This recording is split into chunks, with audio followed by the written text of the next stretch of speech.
ऐनक के लेंस की पावर +2 डायोप्टर हो तो इसके फोकस की दूरी क्या होगा? देखिए इसके फोकस की दूरी आप सब लोग याद रखेंगे 50 सेंटीमीटर। Option C.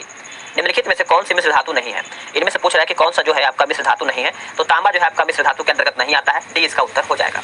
इसमें आपका सूची 1 और सूची 2 को मिलान करके बताना है, तो हम इसको अच्छे से देख लेते हैं। तो देखिए जो आपका सामान्य लवण है ये आपका बेरियम क्लोराइड, अम्लीय लवण जो है ये आपका हो जाएगा क्या हो जाएगा? सोडियम बाइकार्बोनेट, क्षारीय आपका हो जाएगा फेरिक डाइऑक्साइड और अर्जिक आपका हो जाएगा फिटकिरी। तो आप सब लोग ऑप्शन को अरेंज कर लीजिएगा। निम्नलिखित में से किस फसल में नील हरित शैवाल मुख्यतः जैव उर्वरक के रूप में प्रयोग होते हैं? तो जैव उर्वरक के रूप में प्रयोग होते हैं, तो ये आपका हो जाएगा ऑप्शन सी धान। आगे प्रश्न है, बोला कि प्लवमान गीत यानी जंपिंग जीन के सिद्धांत का प्रतिपादन किसने किया था? तो ये किसके द्वारा किया गया था? तो आपका हो जाएगा ऑप्शन सी बारबरा मैक्लिंटॉक हो जाएगा, सी इसका आंसर हो जाएगा। दूरदृष्टि से पीड़ित व्यक्ति को कठिनाई होती है क्या देखने में? तो देखिए उनको जो कठिनाई होती है पास की वस्तु जो है स्पष्ट देखने में। इसमें उल्टा होता है, दूर की अगर मतलब दूर दृष्टि दोष हुआ है तो पास होता है, अगर पास यानी निकट दृष्टि दोष हुआ है तो दूर की चीज नहीं देख पाते हैं, उसमें दिक्कत होता है देखने में।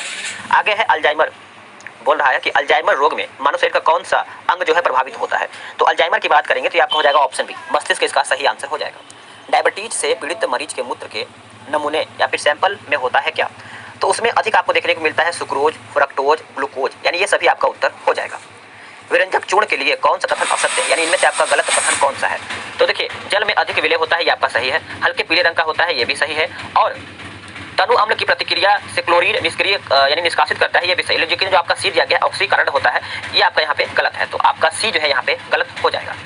पारे का साधारणतया तापमापी यंत्रों में उपयोग किया जाता है क्योंकि इसकी विशेषता है, इसकी विशेषता हो जाएगा उच्च संचालन शक्ति, ऑप्शन सी। दो समान द्रव्यमान की वस्तुओं की गतिज ऊर्जाओं का अनुपात 4 और 9 है, तो उसके वेगों का अनुपात क्या होगा? उसके वेगों का जो अनुपात होगा 2:3 होगा, ऑप्शन बी सही आंसर हो जाएगा। निम्नलिखित कथनों पर विचार करके बताना है, इसका सही उत्तर क्या है, यही हमको देखना है। जब गोला माध्य स्थिति से गुजरता है तो त्वरण शून्य हो जाता है।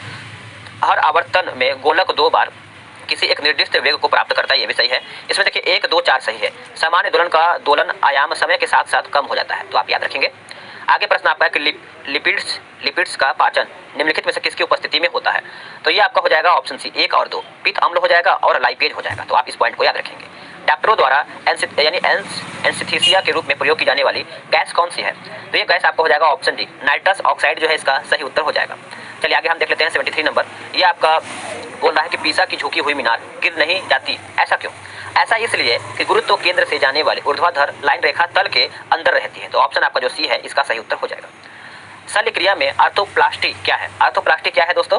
तो ये आपको देखने को मिलता है ऑप्शन सी, कूल्हे का जोड़ प्रतिस्थापन, यानी ऑप्शन सी। आखिरी प्रश्न है, निम्नलिखित में से कौन सा तत्व पौधों के विकास के लिए आवश्यक नहीं है, यानी पौधों के विकास के लिए आवश्यक नहीं है? तो ये आपका हो जाएगा सोडियम, बाकी पोटेशियम है, कैल्शियम है और मैग्नीशियम है। तो आप सब लोग का यहाँ पे 75 क्वेश्चन मैंने समाप्त कर दिया है। ये आपका ज्ञान बिंदु जीएस एकेडमी का प्रैक्टिस सेट था और ये आपका सेट नंबर 1 है।